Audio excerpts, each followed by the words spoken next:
head of that organization about the rejection when Inside Politics continues. 2 months after seeming to accept a $1,000 donation from the log cabin Republicans, Bob Dole's presidential campaign is sending the money back. According to a statement from Dole spokesman Nelson Warfield, quote, "Our policy is to decline contributions from political groups that have an agenda that is in opposition to Senator Dole's positions on the issues." Warfield also says the Dole campaign was not aware of this particular contribution until it was mentioned in a column in the Detroit News last week. The Log Cabin Republicans is made up of gay and lesbian members of the GOP. Its executive director, Rich Tafel, joins us now on Inside Politics. What bothers you most about this rejection of your contribution? What bothers me most is the lack of integrity here. Clearly, this campaign came to us asking us for financial support. We had discussions with the campaign at the highest levels. The issues that we've been working on, frankly, have been AIDS issues, and Ryan White has been the #1 issue. And we've had ongoing conversations with the campaign. So to be dishonest, to say that they don't know who we are, we didn't know about the check. I walked around at a fundraising event with my name tag, and our organization spoke to the senator briefly. It's just purely dishonest, and I think that's the worst part of all this. You've talked with Bob Dole face-to-face? Absolutely, at the fundraising event here in Washington. Do you think there are reasons other than those stated for the rejection of your contribution? Absolutely. I think that the reasons they're doing it is because the campaign is fearful it cannot get the right-wing vote in the Republican Party primaries, and they were frightened after the Iowa straw poll, and I think they see their polling data dropping each week, and they figured this would be explosive to the right wing, so we have to jettison the gays. Have you jettisoned the gays? You think that's one of their prime motivations? Jettison anything will look like a moderate Republican to far-right Republicans. Have you made contributions to other Republicans? The only other candidate we've made contributions to at this point is Governor Pete Wilson in his presidential campaign. We'll be looking at the other candidates too. It's just that the Dole campaign came to us very early and met with us very early. And I understand you also received a letter asking for a contribution for an event next month in September. Actually, it's ironic that the day we did get the check back from the Dole people, we got another check, a letter sent earlier this week before all this, from a member of the Finance Committee saying, we've got other events, we want to comp you in for free because you've done so much for the campaign, and we look forward to seeing you. Hope you can get some of your members to our event. Back to the campaign. If the front runners camp is rejecting your $1,000 contribution, you say you've made one to Governor Pete Wilson's campaign. What are your thoughts? Well, I think we'll be looking at other, obviously we've been looking at a number of candidates, and in no way was this an endorsement of Bob Dole. We were working with all the candidates.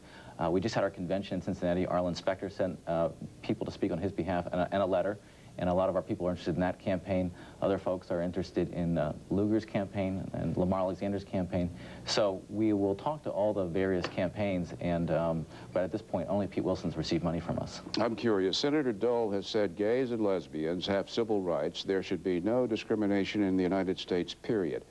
What more would you have him do or say? Absolutely nothing more. That's exactly what we were looking for, and it was after that that we agreed to support him.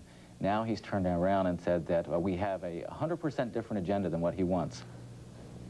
Do you expect Governor Wilson to return your check? No, I don't. We have a much longer, the California clubs have a much longer relationship with the governor from California.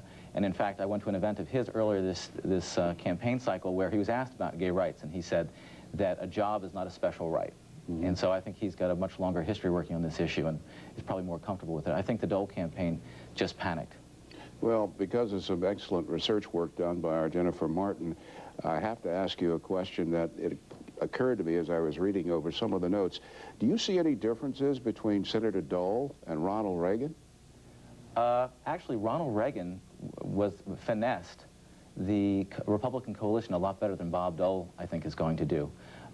In a sense, he brought a very divergent coalition together, and that's what you need to win in our party in this country. And I don't think Bob Dole's going to be able to do that because he is alienating right now moderates so far that when he comes back to the general election, if I were a member of the Christian coalition making a deal with Bob Dole right now, I'd be very suspicious that I wouldn't get jettisoned in a general election when conventional wisdom says that Bob Dole's too extremist.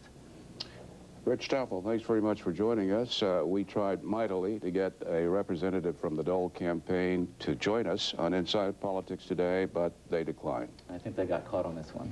Judy? Boy, how'd you like to be a Republican? I mean, if you're a Republican, you are authoring the revolution. 72 new members of Congress. I'm telling you, it's the most exciting moment in the history of 20th century Republican politics. This is incredible. And they're going to lose the presidential election next year. I mean, how do you figure this? Nudie didn't get to talk to the president on the plane, baby. Didn't go on all the way to Israel, and they never said a boo-boo-boo, and president never talked to me. Here's the Daily News on Newt. I bet he runs. Don't you think? Huh? He's going to run. Well, guess who's here? For the first time in 28 years, we have on the Donahue Show 4 live Republicans. David Frum is writer and commentator for American Politics. You're from Canada, are you? That's correct. Interloper. What's going on here, David? I mean, I don't think I could be a member of the Republican Party. I'm pro-choice. I'm for gun control. Narrow, narrow, narrow. Well, Republicans are going to be content with something less than 100% of the vote. So they don't have to appeal to absolutely everybody on absolutely everything. And much as we'd value your support, we're going to have to get along without me, are you? But the point is that you are cutting off a significant part of your own base by this kind of ideological rhetoric that we hear coming from Paul Weyrich. Can you imagine holding a press conference to condemn Colin Powell? I mean, why don't you just go out of the way to lose? Go out of your way. I don't think Clinton should leave the White House. He should not leave the House. He is a shoo-in. We have a 2-term president, and you can quote me. I will quote you. And maybe say, I told you so. But the point of politics isn't just to win. There's a reason you want to win. And the reason you want to win is in order to govern in a way that you think is both intelligent and principled. Yeah. And so it is not wrong to say to a party, gee, you're sharpening your focus. Of course you're sharpening your focus. If you don't sharpen your focus, you can't govern intelligently. Otherwise, all you produce, as Jimmy Carter so notoriously did, is mush from the wimp. Here is Arianna Huffington, bright light on the Republican stage. We're seeing more and more of her. Well, Arianna, you're not for Dole. I'm certainly not for Dole. Why? Well, the man has served, what a life. I mean, a war hero. He's now has his time. Well, it may be his time, but it's not his revolution. And also, as you said, if Dole is the nominee, Clinton is a shoo-in. You can quote me, too. Yeah. So it's a matter of practical politics. You see Dole No, not just practical politics. As a matter of practical politics, I do not believe Dole is electable. I believe that Clinton is a dazzling campaigner, a lousy president, a dazzling campaigner. He knows how to feel your pain, bite his lip, you know, make you feel he really empathizes. And 2 months of that, and the American public will forget what a lousy president he was.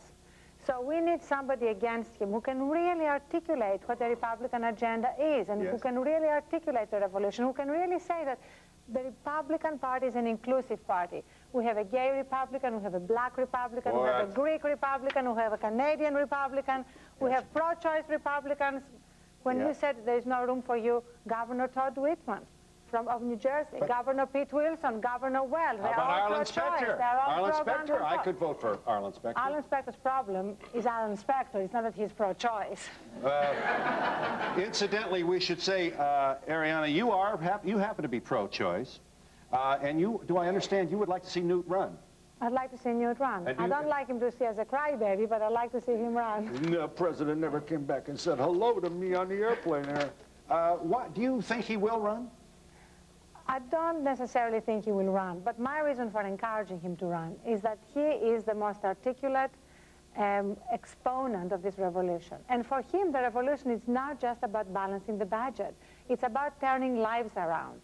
It's about rebuilding communities. It's about ending that mess that the welfare state has become. Yeah, it's about, are we going to end the mess that the Pentagon has become?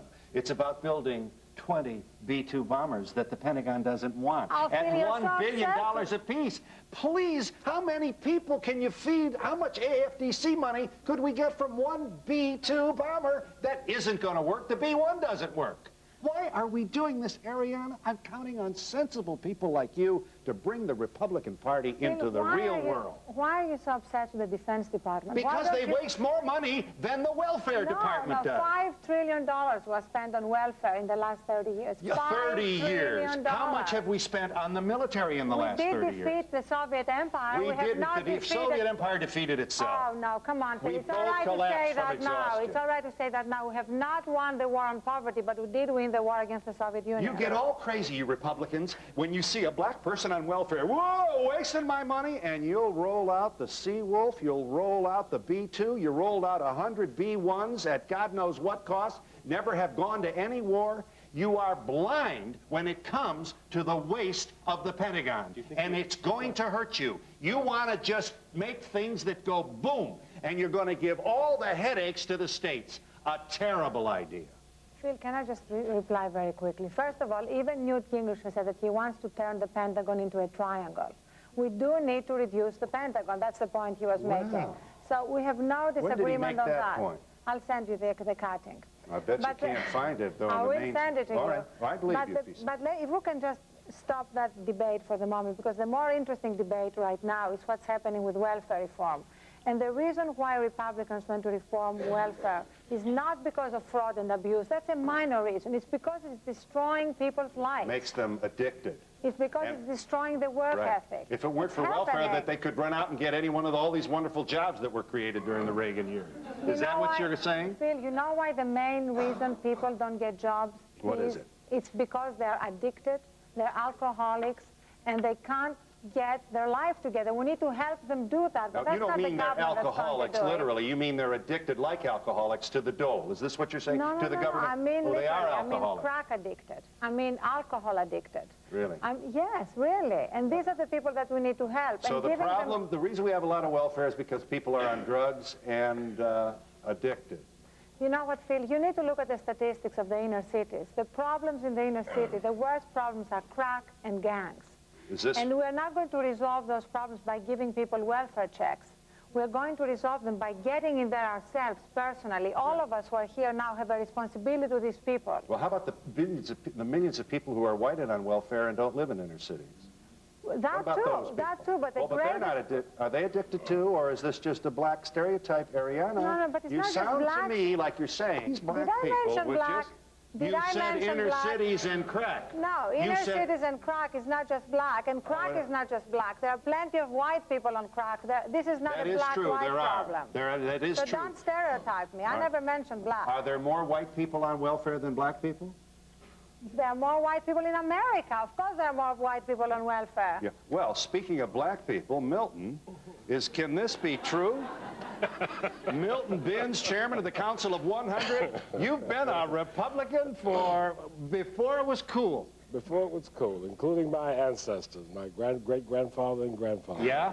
Well, boy, where's your book? What's it been like? The book is yet to come out, and that's one of the things that we really have to do, Phil. Well, make your case. I know you've done it many times, but what in the world is a smart guy like you doing in the Republican Party? Phil, first of all, let me respond to a couple of comments that have been made. If the Republican Party and Newt Gingrich and Congress and Speaker Gingrich wants the major changes the American people voted for in 1994, Speaker Gingrich will not run for president, number one. Number two, he will put his full support behind Senator Dole to be the next president of the United States, because only a moderate Republican with the proven, demonstrated track record, legislative record, that has distinguished this distinguished American, this patriot's career in the Congress of the United States, a record of absolute moderation, a record of why I support... Civil rights record. Let me tell you, a civil rights record, it's impeccable. For those of you, let me tell you something. In a private meeting with Republican senators and with a small group of Americans, Eleanor Holmes Norton, Congresswoman, delegate, African-American for the District of Columbia, said, not recently, a couple of months ago, Senator Dole's record on civil rights is second to none in the Congress of the United States. Hooray. Now let me tell you something. That's not coming from a Republican saying that. That is coming from a partisan, hard-hitting, Democratic Very delegate impressive. to the United States Congress. So what the people in America have to begin to connect up with, which is not being done, Phil, is that they know very little of the record, the legislative record. They don't know that when Senator Dole was majority leader of the United States Senate, listen to this, Phil, I'm listening. and the Reagan administration was attacking at that time, not President Reagan, but key members of his administration and the Justice Department, of course, were attacking affirmative action. Senator Dole's message to President Reagan was call off those pit bull attacks on affirmative action.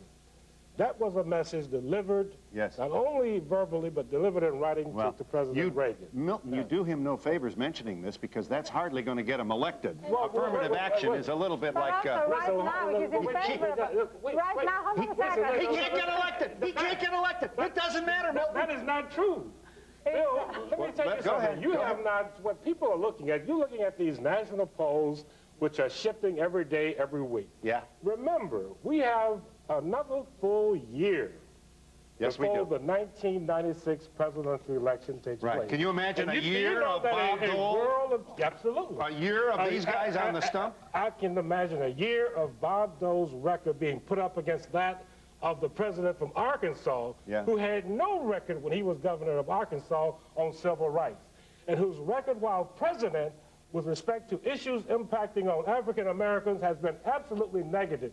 Look at his vote recently on the legislation on crime, which is aimed at continuing the incarceration of young African American men primarily.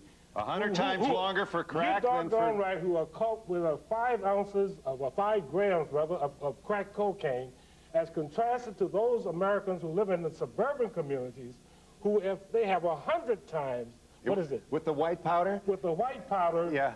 and they It's- continue to apply that law. Disparity in sentencing. You better believe it. And President Clinton had no. Signed it. If he cared anything about the African American community, He signed about it. what we care, he would have vetoed that legislation like he's standing up now trying to veto other legislation. Mr. Binns, you sit next to Rich Tafel. Well, guess who he directs? This is the executive director of the Log Cabin Republicans. Holy cow, we got us a gay Republican right here on this stage. How many you got in this party? About 6? 7. 7. We hold most of our conventions in phone booths. Let's say for the record, there are many, many, many gay Republicans. Rich, you are one of the most visible. Bob Dole took the check. Finally took the check. Finally. What in the world is a gay guy doing in the Republican Party? That's a stereotypical question about gay people. We're all liberal Democrats, and there's an idea that a lot of stereotypes about gays, and we just don't fit into those. They don't want you in the military? And that was. They don't think you should have and with spousal rights? Sam Nunn and Bill Clinton led the charge against gays in the military. I mean, Well, that's true. Gays and gays and lesbians, really, we're not particularly welcome in either party right now, and we're fighting on both fronts. And in this country, you have to fight in both parties. The reality is the gay community mirrors the American public, and we should be out wherever we are. And if we're fiscally conservative, we believe in less Which government, you are. individual rights. You believe in a strong military because everything else becomes irrelevant. If your borders Individual aren't safe- rights is a hallmark of the Republican Party? Exactly. We were created on that, and we're the party of Lincoln. There are people in our party who are trying to take that away. And it's very important for Republicans, and only Republicans can really change this, to stand up to those folks Yeah. who are doing that. The people who held the Colin Powell press conference told us more about them than they did about Colin The Powell. ones who condemned Powell. Absolutely. And they're And you're absolutely- saying they're a splinter in the party and that really count? And they're a chunk of the Republican Party. They will do the same damage to our party that Labor did to the Democratic Party, and they're overrated. In fact, that press conference was organized by David Keene, the head of the American Conservative Union, who is basically a total supporter of Bob Dole. And Bob Dole is behind that whole press conference. You know, I find it amazing to have you... Phil, I'm sorry, let me just finish that sentence. But to have you defend Bob Dole's record on affirmative action... Well, just let him when make a point. he just changed his mind on affirmative action. He changed his mind 3 times on the check from the Log Cabin Republicans. This is a fascinating story. First of all, they requested a check from them. Then they return the check. Yes. Then he goes on the David Brinkley show and defends returning the check. Yes. Then a month later, he tells the Washington Post that he was wrong to return the check and it was a mistake by his staff. Is this the kind of leader the Republican That's Party Milton's needs? leader. I mean, talk to him. I get it, you're first. When we come back with 4 proud Republicans as we are about to enter the presidential year of 1996. Holy cow. We'll be back in just a moment.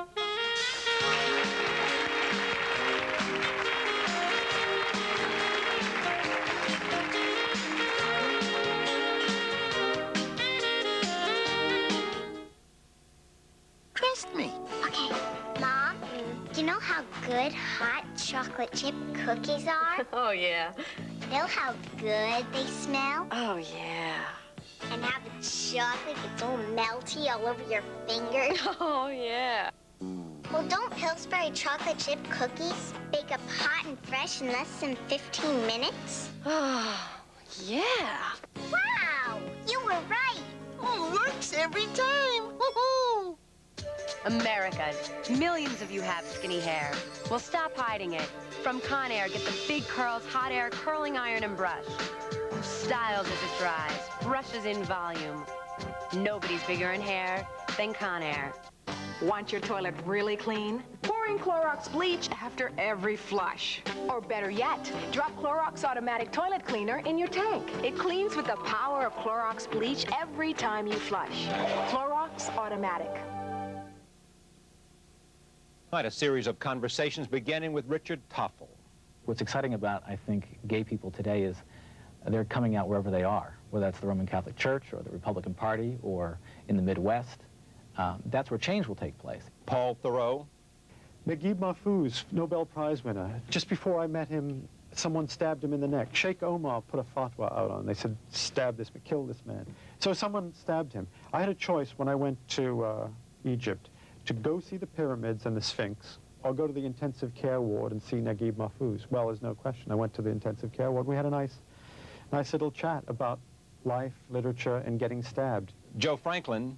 You know, I remember when Khomeini took over, I was inside Iran during the revolutions. I remember the whole genesis of it. What they were saying was very simply, in some ways, we will not become westernized totally. We will move ahead in the world. We will work with you. We will set up systems of cooperation, but we are not going to become you. Ivy Hayes. The thing that I learned there was a way of seeing, how to define objects in space, how to relate objects one to the other, and how to capture the essence of what it is that you're trying to portray two-dimensionally on paper using pencil. And Hal Crowther. It's the mix. I mean, one night it's Yeltsin, and the next night it's the woman whose husband had the whore on, you know, in L.A. It's as if, you know, it's all one now, and it's sort of a contamination of the media, as if no one has any particular control over what's news and what's not news. A composite of conversations when we continue.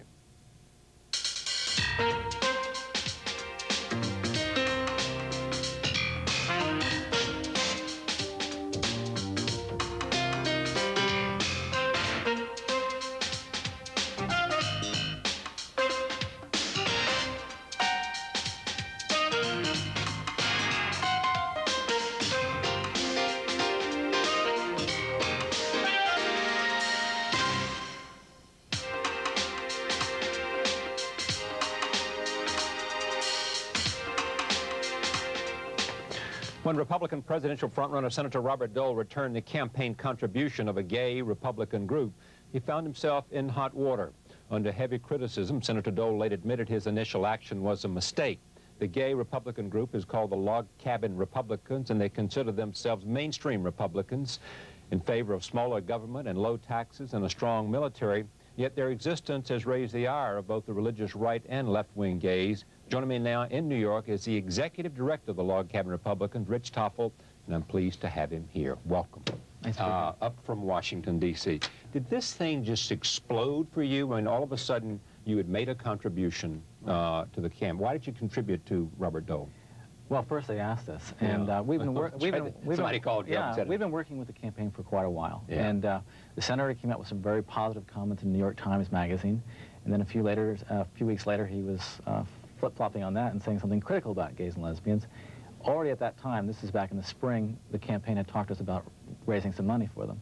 And at that point, I said, well, we're not going to raise any money for you, and you'll have to get Lou Sheldon and the far right to sell your tables.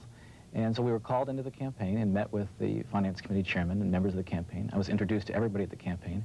I shared our concerns.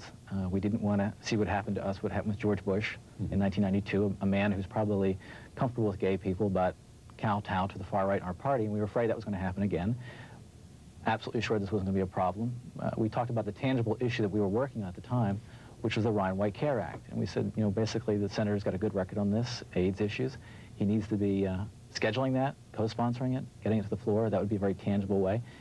And he did. He showed a lot of leadership and worked with the Senator Nancy Kassebaum in getting that to a vote. So we were pretty pleased, and we were working well. It was in the midst of all that they asked us to come to a PAC fundraiser where we brought the PAC check, and I talked to the senator about Ryan White. And what happened was then 3 months later, a reporter discovered it in an FEC report and said, do you know you'll be the first Republican to accept money from a gay group? And that was right after Iowa, and Senator Graham doing so well against Senator Dole. And the campaign panicked, I think, and said, we'll be beat up on this by the far right. We've got to show that we're far right. And that's when they said, we don't know who this group is. They're 100% disagreement with us on the issues. And then their agenda's not our agenda. Their agenda's not our agenda, and all that sort of stuff. And by the way, we sent their money back. And we're sending it back immediately. We're not going to accept it.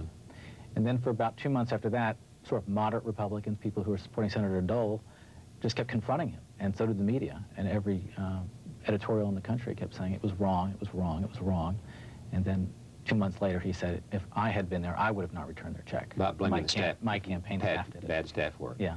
And so what do you think of all this? Well, our role in the party really is to educate on this topic, and our goal is to make this an issue where people have to deal with it. We're not in your face, but at the same time, we're not hiding who we are. And I think it was a good lesson. I think if you asked people 2 months ago, does going anti-gay in the Republican primary a plus or negative, they would have said, oh, that's easy. It's going to get the far right all excited, and there's nobody else out there. And this taught a lesson, that it doesn't work, not in the Republican primary. I want to talk about the far right in just a minute, but just stay with me a minute. What's the gay population in America is what, 10%? Or what do they think? It goes from 4 to 10%. Okay. And so I would assume that the population on most presidential campaigns of gays is, what, 10% of probably of most campaign staffs, wouldn't you, or more? On campaign staffs? Yeah. For whatever reason, political staffs on Capitol Hill and presidential campaigns, I think, have a disproportionate amount of gay staff. Including Senator Dole and Senator Graham. Including everybody, and all of them. Yeah, even Pat Buchanan admitted the other day that he had gay staff. On his staff? Yes. Yeah. And so how does he square that? Well, there's ways of squaring it. You say, they're supporting me, and I'm not supporting any special agenda, and that sort of thing. So there's ways of rationalizing it. But there were more gays working in the Reagan White House than work in the Clinton administration. I mean, that's well known in Washington. They had a nickname for themselves, the laissez-fairies, is what they called themselves. So I mean, people have been working in political campaigns in the Republican Party for a long time. It's just the difference now is people are coming out of the closet and saying, you're going to have to deal with me openly and honestly. You believe, how much influence do you think, not just your organization, but the gays have on elections? As I understand it, that the mayor of L.A. gave some credit to your group as helping get him elected the mayor of Los Angeles. I think in some key races and key places, our groups played a key role. I used to work for Governor Weld, Massachusetts, and we played, I think, a key role. The gay community supported him in his first and second races, and the first one was very close. The mayor of Los Angeles, again, took a chunk of the gay vote, and even Mayor Giuliani, also here in New York, took a chunk of the gay vote. That's an important group, especially when most political consultants would write that off to the Democratic Party. And what about the power of the right? Do you think that they exaggerate their influence? I do. I absolutely do. I absolutely do. I think the far right exaggerates, and the far left likes to say that they're very powerful, too, because it is the Achilles heel of the Republican Party, is our intolerance, is our weakest spot. And so when Ralph Reed comes out and says how powerful we are, no one on the far left is going to challenge it. They're going to say, yes, he's very powerful, and that's why you need to support our party. I think that's a lot of the fear of Colin Powell right now, frankly, is that people are, if he gets in the race and you look at the numbers, the Republican Party is not so far right after all. They're terrified that this big secret will be out, because they've been successful at getting people like Bob Dole, a centrist Republican, to be something he's not. to move them to the far right, and they want to keep doing that, so they have jobs and power in the next It is part of the conventional wisdom that you move to the right to get the Republican nomination, and you move back to the center to win the general election. Yeah, but I think one thing that's showing up is the Republican Party is not quite as far right as the right wing would tell you that it is. And the other is the American public doesn't like that. They don't like people veering from one side to the other. It turns people off. Yeah. Do you and does your group have an agenda, a political agenda? I mean, other than issues I mentioned, other than in terms of whatever your economic philosophy is and whatever your philosophy is with respect to budget cuts and welfare cuts and tax cuts and whatever your philosophy is about the defense budget and strategies of a whole range of items, do you have an agenda that concerns or connects to your sexual preference? We do. We believe that gays should be treated equally. And that doesn't sound too controversial. We believe gays shouldn't be discriminated. It gets more controversial when you start talking about the issue that comes up. Gay marriage was something people in our organization would support. That sounds radical in the face of it. Those sort of asking for equality. On the legislative front, this year, we made the Ryan White Care Act our legislative priority. Obviously, we're a community that's been very affected by AIDS. And there's been a huge chasm between the Republican Party and the AIDS community. And we almost, since we're ambassadors running back and forth, between the two sides, trying to get this bill through this year, which looks very good. Everything went through successfully, but it wasn't necessarily a given when the Republican Party looks at the AIDS group, and if they brand that disease a Democrat issue, it's dangerous. So we end up going back and forth on a number of different topics where we try to present, I think, a different viewpoint. I think we agree with gay Democrats on most things in the gay world. But our things having to do with the system. Sure. Gay issues, we probably agree. Gay issues. Our process, our style of how we would accomplish it would be probably different. And also what would be different is your philosophy on all the other issues in terms of And that's really where our division, sure. For a long time, people have described gay people as they must be part of the Rainbow Coalition. You have to subscribe to big government, more taxes. Gays, feminists, and minorities are all have we're the same all the ideas. Same, and we all, and that is very limiting for anybody. But it's a whole new critique. What's exciting about, I think, gay people today is they're coming out wherever they are, whether that's the Roman Catholic Church or the Republican Party or in the Midwest. That's where change will take place. It doesn't take place when people feel like they all have to become Democrats, all have to move to New York or San Francisco, live in the same neighborhood, go to the same clubs and restaurants, dress the same way. That's not really where change will take place. Change will take place when gay people come out in Mississippi or in the Republican Party or in their church. When will that happen? I think that's the exciting thing that's happening right now. I think that's why you see the rise of gay Republicans. You see church groups, gay church groups, and coming up more and more. I think people don't feel they have to flee to a coast anymore. In the Democratic Party, you've had Congressman Studs and you've had Barney Frank. Both have come forward. In the Republican Party, I know there's at least one Congressman Steve Anderson. Steve Anderson, who has acknowledged he was gay and came out, I think, to the defense of your group at the time of this, and I guess wrote a letter to Senator Dole or something. Yes, he did. What pressure are you under because you're in the Republican Party and because you, I mean, what do you feel in terms of people who you make angry? Well, I mean, it's not, you know you're being controversial just by being openly gay in the Republican Party. But we get it from both sides because the far right in the party, we are anathema to them. It's very easy to dismiss ACT UP or a radical group, but when it is gay Republicans who say we share your values, we're not against the culture, but we're gay. We like to contract with America as much as you do, exactly. But we have these other things that are also important. It focuses and we view them as discrimination human rights more. issues. Exactly. It just makes the discrimination more focused because they say at the end of the day you're still gay, and that's where our issue is, and it focuses more. We also get heat, obviously, from the gay left who feel like our only strength will be if we were all in the Democratic Party. We need to be a strong voting bloc in the Democratic Party, and that will be our success, and that'll be our salvation. And so every vote given to a Republican Party is wasted, wasting our strength. And so those are two competing views. So change takes place when you're standing against both norms. President Clinton, because of how he's handled the issue, will he receive an overwhelming percentage of the gay vote, you think, in 19? So when, in other words, when gay voters go into the polling, you know, are issues of sexual preference paramount to them? I guess what happened in 1992 is that the gay issue did become paramount for gay Republicans. The story isn't that gay Democrats voted for Bill Clinton. They always will. They'll always vote Democrat. But gay Republicans were angry at Houston, and Pat Buchanan in primetime voted for a Democrat. The Cultural War. Yeah, that's the story. Now, for gay Republicans and who heard Clinton's promises and don't agree with him on a lot of his issues, but the gay issue so eclipsed every other issue for them. I don't know that they'll believe him this time when he says he'll do things. I think his credibility is strained even among gay Democrats. So it remains to be seen if he could win over. I think it only depends on if the Republican Party puts up a candidate too far to the right.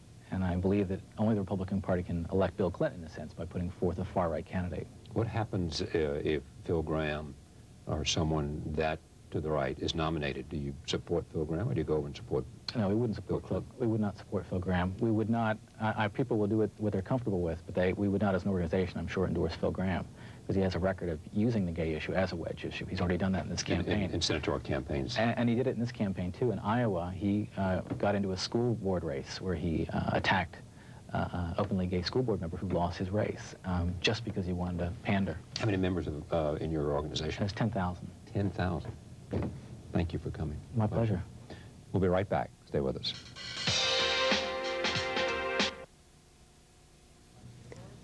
Is the Republican Big Tent big enough to handle a log cabin? We're talking with gay Republican organizer Rich Tafel. Equal Time is straight ahead.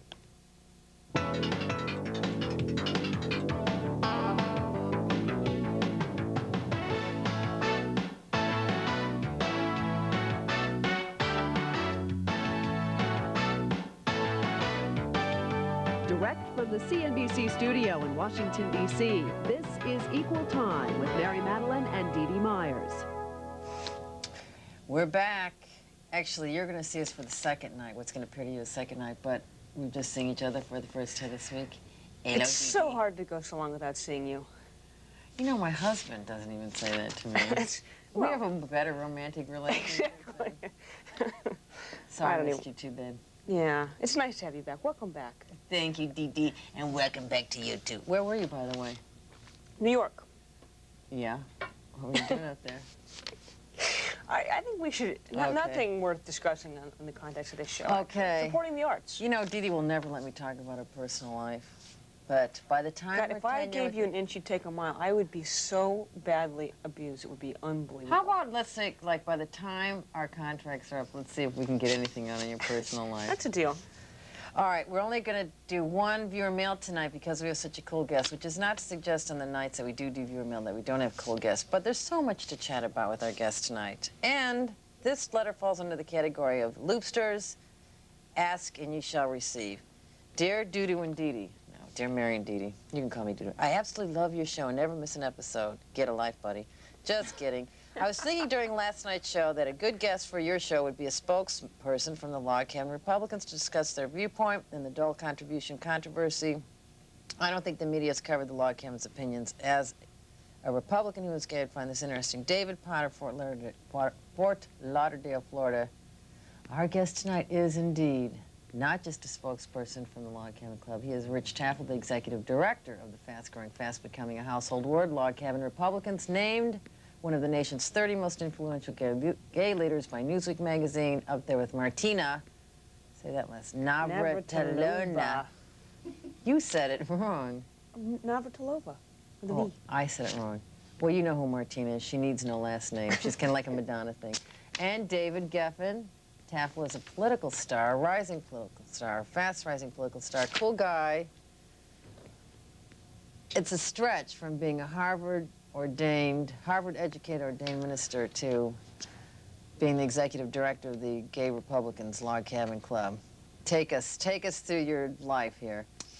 Yes, I'm a graduate of Harvard Divinity, and I'm ordained in the American Baptist Church, and now I'm doing gay politics. So it at first seems very strange, but really my religious background is really the undergirding for my politics. It's because of my religious background, you know, you believe in change and you want to see things different, and it's what really activated me to get involved with politics in the first place, because politics is where change takes place. And if you Did you always want to go to divinity school? Were you always interested in sort of the pursuit of theological questions? Yeah, I was one of those kids that, you know, in junior high was saying, you know, how many days was Jesus on the earth after he came back, you know, and the minister sort of rolled his eyes and had to look it up. And so I was asking those kind of questions and memorized all the books of the Bible, you know, by 8th grade and all that kind of stuff. So I was always interested in religion, always wanted to go into religion. What did you study as an undergrad?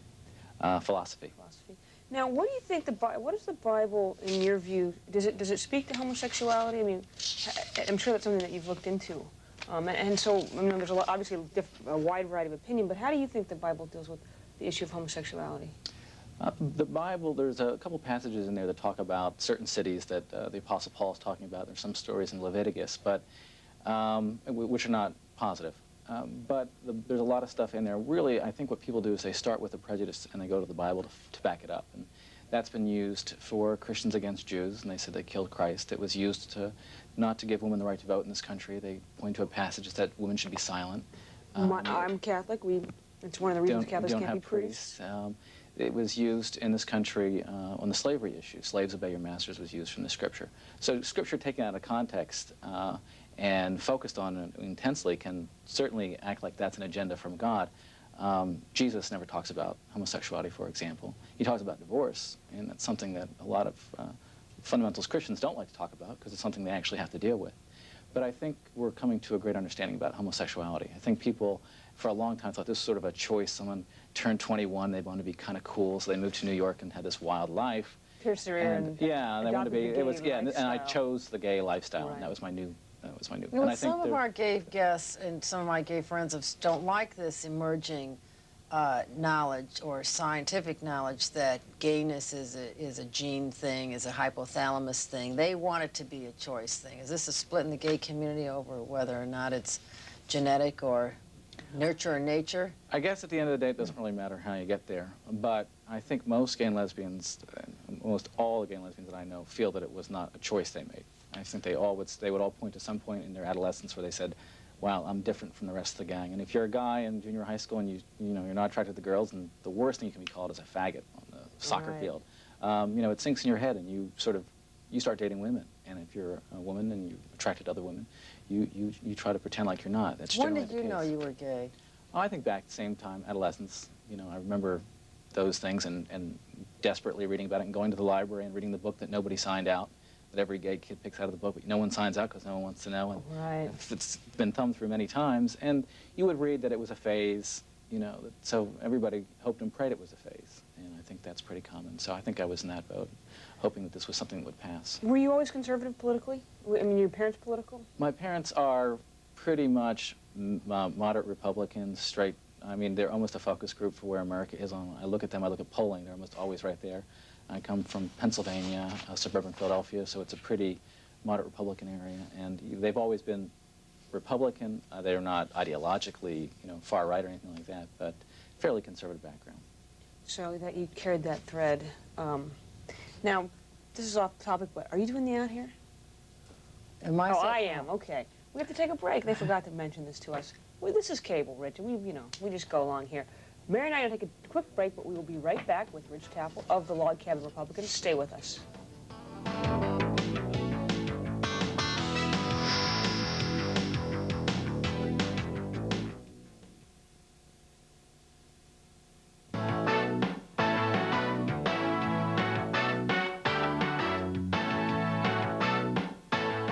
Hi, we're back with Rich.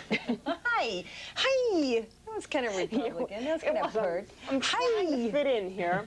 I'm going through second adolescence. We're back with Rich Tafel of the Log Cabin Republicans, and I know you must get this constantly, but both within the Baptist Church and within the Republican Party, I mean, don't you sometimes feel like the skunk at the picnic? I mean, the question is, how can you be a Republican when there are so many within that party that don't welcome you? I do get asked that question. There's a lot of stereotypes about gay people. And one of the stereotypes is that all gays are Democrats, they all live in certain neighborhoods, Right. they all dress the same way, and they all vote the same way. And the gay community really is really just a mirror of the American society. I mean, you'll find very conservative gay people, you find very liberal. Gays have, for the last 20 years or so, worked in the Democratic Party. They've gotten a lot of money, a lot of lobbying, a lot of votes. I think there's something to show for it. I don't know if there's a lot to show for it, but there's something to show for it more than the Republican Party. Right now, Well, changes. acceptance. More acceptance, sure. But the rhetoric is always, we can't deliver on these promises because of the Republicans. So, but compare us to them. That's not really a system for empowering, because what it basically says to the gay community is, we'll take your vote for granted because you have nowhere to go. Right. And then Republicans say, oh, because we can't get it. And I think it's important for gay conservatives to come out to say to politicians, we are a diverse community. You can get our vote, but you have to work for it. And here are the issues we're concerned about. And that's what Log Cabin's all about. All right, speaking of stereotypes, there's a lot of stereotypes about the Republican Party. They were all a bunch of homophobes, which you know is not so. I'm not going to deny that there is a homophobic wing and actually a homophobic sector philosophically, which goes back to the Bible. Those people who find that in the Bible, as you were saying earlier. But there is another philosophical strand that's not homophobic, but goes to group rights versus individual rights. Do you elaborate on this? Do you think that the anti-discrimination and hate crime statutes are not sufficient to protect homosexuals in our culture today? Because that's where the other Republicans kind of fall off. Yeah, there's a debate about both. I know what you're talking about. I think if those Republicans who felt that way, who disagree with some of the certain laws, were more outspoken in support of gays, individuals, that's the difference. If you want to have credibility on the topic, I think you have to come out and say, we absolutely do welcome you in the party, we want to treat you, we want the laws to protect you, and I'll fight to make sure that happens. But that's not usually the case. Usually they come in and say, you're already protected, you don't need those laws. And so I think for a credibility factor, if they would be more outspoken. What's insufficient about the laws? Well, the way that the laws have been written now, we do protect certain classes. That's just the status quo. Groups have been chosen, and they have been laid out. So right now, a gay person can be fired from a job, and you can say, I fired them because they're gay, period.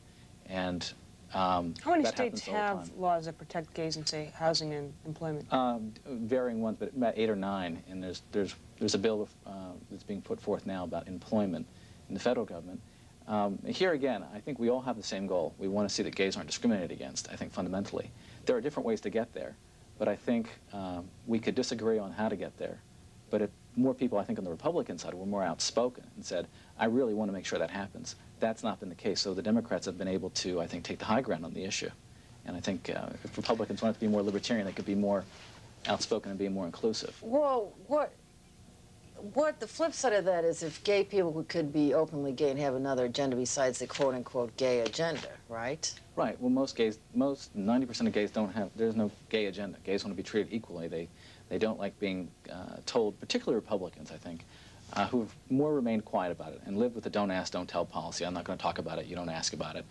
I think gay Republicans have been sort of shocked in a way by the way the far right has come up and said there's a moral decay in America, and which we can all agree on that, and the homosexuals are leading the charge. And it's homosexuals that are doing this to us, and they're destroying, and they're after your kids, and that sort of stuff. And nobody says, no, that's wrong.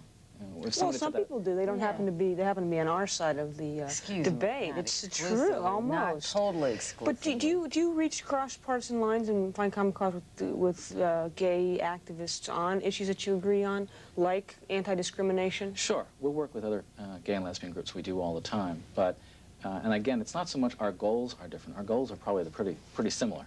It would be the style. It would be the strategy. How you get there would be probably very different. We're more for sitting down and talking to people and educating people and working on their campaigns as opposed to groups that are into more confrontation and screaming at people and throwing things at people. Like what, ACTA? Yeah, I mean, more of that style. I think we're more education, not confrontation, would be more of things. It's part of the evolution, though, right? I mean, women aren't really burning their bras anymore, but there was a period when that happened, and as the movement progresses, you'll probably find that becomes less. I mean, I think a lot of people in the community will find that becomes less necessary. I think you're right. I think gays being out in the Republican Party is, in some sense, radical right now. Right. There's nothing radical about being a gay Democrat. Everybody sort of pats you on the back, and it's very comfortable. And you are taken for granted a little bit. I mean, people do expect. Yeah, and I think gay Democrats feel that very much. They feel like whenever they demand anything, the Democrats say to them, "Well, where are you going to go? Vote Republican?" Well, that's not yeah, really, go ahead. Join the party of Jerry neither Falwell. side moves ahead. Yeah.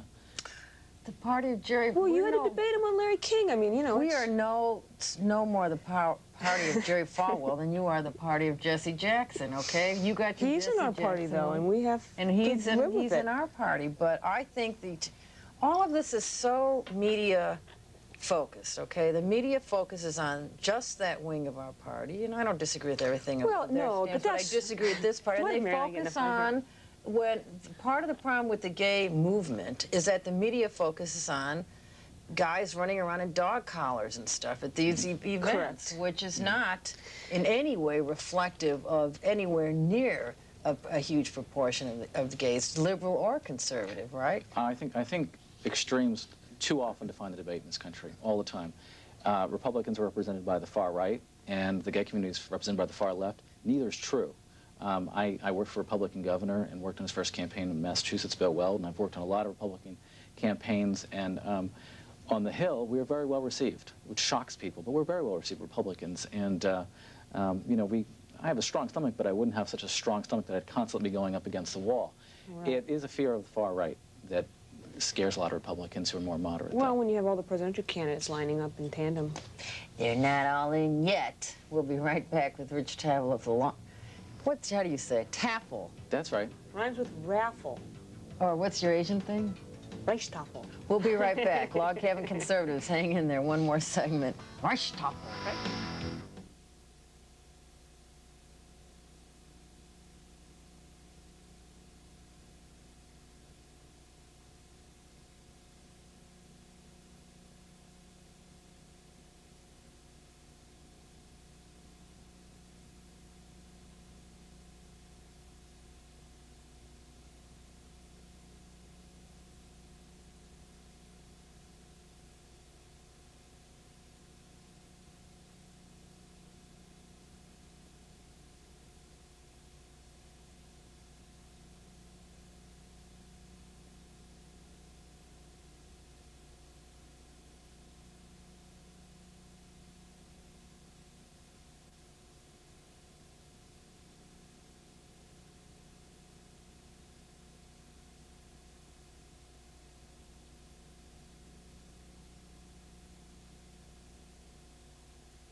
Accommodations for guests in Washington, D.C. provided by the Hyatt Regency Washington on Capitol Hill. Steps away from the nation's capital, the Supreme Court, and the Smithsonian, the Hyatt Regency Washington on Capitol Hill will meet all your travel needs. If you have comments, questions, or ideas, you can write to Equal Time, Post Office Box 18686, Washington, D.C. 20036, 8686. Or zap us a fax at 202-467-0601. We found out something about Dee Dee's life, but we can't tell you. All right, we're not going to tell you. I'm not going to tease her. Your personal life is your personal life. Next time she's not here, I'll tell you. We're back with Rich Tafel of the Log Cabin Republicans, and we were having a really cool discussion until we were informed we must ask you about the cliche question of the week. All right, let's talk about this. Stolen the check. The most, I agree with him, sort of overhyped thing, but there was there's something in there. Something said in there. I don't know exactly what it was, but it certainly got overshadowed by the president's flip-flop of last week. When Dole returned the check, or said he was trying to return the check. I just want to point that out. Yeah, no, I paid pretty close attention to that, as you can imagine. All right, that was kind of a bummer, huh? It was kind of a bummer. We've had a pretty good relationship with Bob Dole. I think he's a pretty good guy. So we were really shocked when the campaign said, we don't know who they are, It was a glitch, you know, when they had solicited. We've been working with the campaign. And not only had they taken a check from the Log Cabin Republicans, they've taken a check from you personally. Oh yeah, knew months who you earlier. were. Yeah, months earlier in the first event he did in February in Washington. Came to you and actually solicited yeah, I went to the event, contributions, for personal, sort of checking it out for the organization. We met with the campaign, so we were kind of surprised. But I think what it sort of demonstrates is the fear right now in the party. People are so terrified of the far right, and they're terrified that someone's going to get to the right of them on an issue. And I think they sort of panicked. At least the staff did.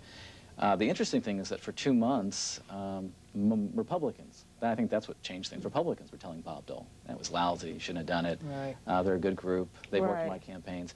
And I think that was what was interesting for us to see, that we did have a lot of Republicans and conservatives coming up and saying it was a dumb thing. But Bob Dole, it was dumb for him to wait, but he is not an anti-gay guy. You've worked with him on other legislation, on AIDS legislation, and he did That's what made it so tragic. Yeah, I think. All right, I'll agree. It was just hypocrisy. It was just the fear of being associated with the group after having worked with us so well. So you're trying to be what you're not. Right. I think that's always wrong. Did anybody from the campaign call you and apologize? Never. Never called them. In fact, they only released a statement to the press the first time and never, to this day, have called. And in fact, I still haven't got my own personal check back, which I requested back at the time. So you kind of unendorsed Bob Dole personally? Well, what we did, we weren't endorsing. In fact, we had given Pete Wilson some money at the time, and we gave Arlen Specter some money. And we were working with, but the senator's campaign was actually the one in raising money earliest, and we were working with him very closely. And he was terrific on the Ryan White Care Act, and I don't want to take that away. So all those things were positive. And it wasn't an endorsement, but it was a way of saying, we're interested in your campaign, you've been good with us, we want to be supportive of you. But there was nothing clandestine about it. They certainly knew who we were. I was at the event, I talked to him, I talked to staffers, talked to the campaign, talked to his office frequently. So that was the shock of saying, we don't know who this group is. They're in 100% disagreement. Could have done a lot of damage to us, because I think a lot of people would say, yeah, they're gay, they must really be, anti-Republican, anti-conservative, the Republican Revolution. What is the agenda of the Log Cabin Republican organization? It's basically to educate on gay and lesbian issues on the Republican side. What we discovered in many races were gay Democrats weren't particularly interested in talking to Republicans and helping them in the race or helping them through an issue. They were happy in some cases to see them fall on their face on this issue, which it's easy to do. It's a new topic and a lot of people aren't ready for it. So what we do is we talk to campaigns, we talk to candidates, we lobby on issues. This year it was the Ryan White Care Act. And on that issue, we became sort of ambassadors running back and forth between AIDS activists who didn't like Republicans. Republicans didn't care much for the AIDS activists. We ran back and forth, and what the Republicans did in the 104th Congress on Ryan White is incredible. Increased it in a time of budget cuts, so it's pretty remarkable. Now, there are 43, am I remembering this right, 43 chapters in 35 states, and some 10,000 plus members. How do you join the Log Cabin Club? No, it's pretty simple. You join at the local level, and it's primarily a grassroots organization. So most of our is it in the yellow pages? I mean, is there an 800 number? Yeah, we have a number at the national office Which here in is? Washington, 202-347-5306. Okay. And we can put you in touch with your local chapter, and that's generally how it works. It's a free ad. We give you a free advertising I here appreciate that very much. on CNBC. You'll have to get an 800 number after being on this show. That's right. It's going to explode. 20,000 members. Yeah, I don't think we're ready for the load of calls. Yeah, exactly. But do you guys have a favorite in the, or do you personally have a favorite? I don't know if you want to speak with the organization in the Republican presidential sweepstakes. We're probably pretty reflective of a lot of Republicans right now. When I watch the numbers dropping, they're not going Democrat, they're just dropping in the Republicans. So we're not really excited. I think we're sort of in that vacuum period where I think somebody's going to get into the race, at least one other or two other people, to fill the vacuum for Republicans that aren't excited about the race right now. What about Colin Powell, who on one hand appears to be a very tolerant man, on the other hand was adamantly opposed to gays in the military? Well, I've been watching him closely, and I read his biography, and I'm very impressed. Now, on the military issue, I've also heard him talk about that, and it's very different than the impression I had during the don't ask, don't tell policy. He said gay and lesbians in the military have to sacrifice more than your average soldier. And that's a different way of saying something. I think that the fact that he's black and in the Republican Party and just a black American, I think he's going to be sensitive to certain issues. So I'm very interested in him. And just as an American, I'm interested in him because I think he could bring people together in this country. And there's right now, a lot of the candidates are playing on our differences and separating us. Yeah. If there were another issue besides what people associate as gay issues, what would it be for 1996? For me, it would probably be national defense. domestic partnership laws don't make a lot of sense if your borders aren't safe and if your country isn't respected around the world. So I believe that, and that's an important issue for everybody, for all Americans. Yes. An overlooked one in '92, by the way. And fiscal issues are important to a lot of our folks. I really do believe in balancing the budget, and I think our organization does believe in, you know, getting the government under control. Yeah. Well, we're out of time. Thanks for being here, Rich. My pleasure. It was, we'll have to have you back during the... Anytime. Once there's, the campaign gets a little further along, we can talk about more. Monday night, join us as we talk to Haley Barbour, another great Republican, chairman of the party. We'll talk about his role at the RNC, hot issues, hot races, all kinds of political stuff. Be sure to join us Monday. Rivera Live is up next. Have a great weekend. We love you, Good night, gang. Lipsters. Bye.